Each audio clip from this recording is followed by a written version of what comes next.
இன்றைக்கி வீடியோவில் சின்ன குழந்தைங்கலேருந்து பெரியவங்க வரைக்கும் எல்லாருக்கும் பிடிச்ச மில்க் பிரெட் எப்படி வீட்டில் உள்ள பொருட்களை வச்சு சுலபமாகவும் நல்ல டேஸ்ட்டாகவும் பண்ணலாம் பார்க்கலாம் வாங்க. வீடியோக்குள்ளே போகிறதுக்கு முன்னாடி நம்ம சேனலை சப்ஸ்கிரைப் பண்ணுங்கள், லைக் பண்ணுங்கள், ஷேர் பண்ணுங்கள். வாங்க வீடியோக்குள்ளே போகலாம். ஒரு பாத்திரத்தில் 4 கிராம் ஈஸ்ட் எடுத்துக்கிறேங்க. இதில் ஒரு சிட்டிகை சுகர் போட்டுட்டு கொஞ்சம் வார்ம் வாட்ரு கொஞ்சமாக மிக்ஸ் பண்ணி இதை ஒரு 5 நிமிஷம் நல்லா ஊற விடணுங்க. நல்லா ஊறி அது மாவு மாதிரி பொங்கி வரும். அப்போது நம்ம மைதா போட்டு பிசைஞ்சால் மட்டும்தான் நல்லா சாஃப்டாக இருக்கும். இதை அப்படியே கிண்டி விட்டு ஒரு 5 நிமிஷம் வச்சு பாருங்கள். நல்லா பொங்கிடுச்சு. இதில் 2 கப் மைதா நான் சேர்த்துக்கிறேங்க. உங்களுக்கு வேணும்னா நீங்கள் கோதுமையும் சேர்த்துக்கலாம். இதில் நம்ம பாலும் முட்டையும் சேர்க்காதனால நம்ம 1 டீஸ்பூன் மில்க் பவுடர் சேர்த்துக்கிறேன். நான் ஒரு சிட்டிகை உப்பு, 20 கிராம் சுகர் பொடி பண்ணது போட்டுக்கணுங்க. அப்படியே போட்டுறாதீங்க, நல்லா இருக்காது பிசையும் போது. இதை வெறும் நம்ம தண்ணி விட்டு மட்டும்தான் நம்ம பிசைஞ்சு எடுத்துக்க போகிறோம். பிசையும் போது கையில் விட்டுது அப்படின்னு சொல்லிட்டு நீங்கள் மாவு எக்ஸ்ட்ரா போட்டு எதையும் பிசைஞ்சிடாதீங்க. ஏன்னா இது மாதிரி இருந்தால் தான் கரெக்டான பதத்துக்கு அது வரும். ஓரளவுக்கு பிசைஞ்சி ஒரு ஒர்க் ஏரியாவில் எடுத்துக்கிட்டு 2 டீஸ்பூன் பட்டர் இதில் நல்லா ரூம் டெம்பரேச்சரில் உள்ள பட்டராக எடுத்து அதோடு சேர்த்து நல்லா உருட்டி நல்லா பிசைஞ்சு எடுத்துக்கணுங்க. ஒரு 10 நிமிஷமாவது கைவிடாமல் நல்லா உருட்டி பிசைஞ்சு நல்லா எடுத்துக்கணும்.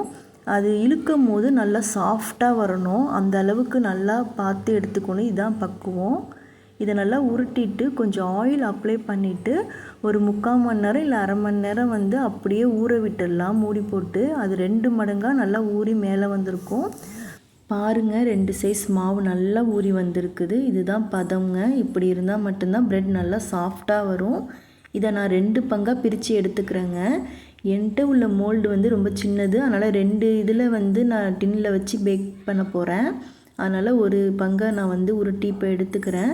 இதை சப்பாத்தி கட்டையிலையும் வச்சு தேய்க்கலாம், இல்லை கையால் தேய்ச்சாலுமே அப்படியே வந்துடுங்க. கையால் ப்ரெஸ் பண்ணாலுமே அந்த ஷேப்புக்கு வந்துடும். என்னோடய டின் சைஸ்க்கு நான் தேய்ச்சி எடுத்துருக்கேங்க. டின்னில் ஆயில் அப்ளை பண்ணி வச்சுக்கோங்க. இதை இந்த மாவை இது மாதிரி உள்ளரடங்க நல்லா உருட்டணும். டைட்டாக உருட்டிட்டு நம்ம அதை சாஃப்டான பதத்துக்கு கொண்டு வரணும். இதை உருட்ட இந்த வெடிப்பெல்லாம் போயிடுங்க. இது மாதிரி உருட்டி அந்த டின் சைஸ்க்கு நல்லா உருட்டி ஒரு சாஃப்டான பதம் வந்த பிறகு டின்னில் வச்சுக்கலாம். டின்னில் வைக்கும் போது நம்ம லைட்டாக ப்ரெஸ் பண்ணி வச்சுக்கோங்க. ஏன்னா அந்த டின் சைஸ்க்கு அப்போ தான் கரெக்டாக ஊறி அது மேலே வந்திருக்கும். இது மாதிரி நல்லா உருட்டிக்கோங்க. இப்போ நான் அந்த டின்னில் தூக்கி வச்சுக்கிறேன். இதே மாதிரி நான் 300 இதையும் சேர்த்து நான் பண்ணி வச்சுட்டேங்க. இதை ஒரு 3/4 மணி நேரம் இல்லை அரை மணி நேரம் அப்படியே விட்டுடணும். மூடி வச்சிடலாம். அரை மணி நேரம் கழித்து நான் ஓவனை 180 டிகிரியில் ப்ரீ ஹீட் பண்ணி வச்சுக்கிறேங்க. பாருங்கள், நல்லா மாவு மேலே வரைக்கும் நல்லா வந்துருச்சு. இதை நம்ம பாலோ இல்லை முட்டையோ வச்சு மேலே வாஷ் பண்ண போகிறது இல்லைங்க. வெறும் தண்ணி வச்சு தான் நம்ம அப்ளை பண்ண போகிறோம்.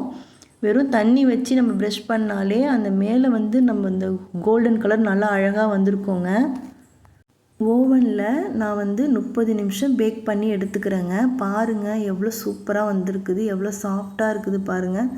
கட் பண்ணும் போதே நீங்கள் பார்த்துருப்பீங்க. அவ்வளோ சாஃப்டாக நல்ல டேஸ்டியான ப்ரெட் நம்ம வீட்டிலையே ரொம்ப சுலபமாக வீட்டில் உள்ள பொருட்களை வச்சு செய்ய முடியுங்க. கடையிலலாம் டால்டா எண்ணெய் இது மாதிரி தான் யூஸ் பண்ணுவாங்க. நம்ம பட்டர் யூஸ் பண்ணும் போது அது கொஞ்சம் ஹெல்த்துக்கு நல்லாயிருக்கும்.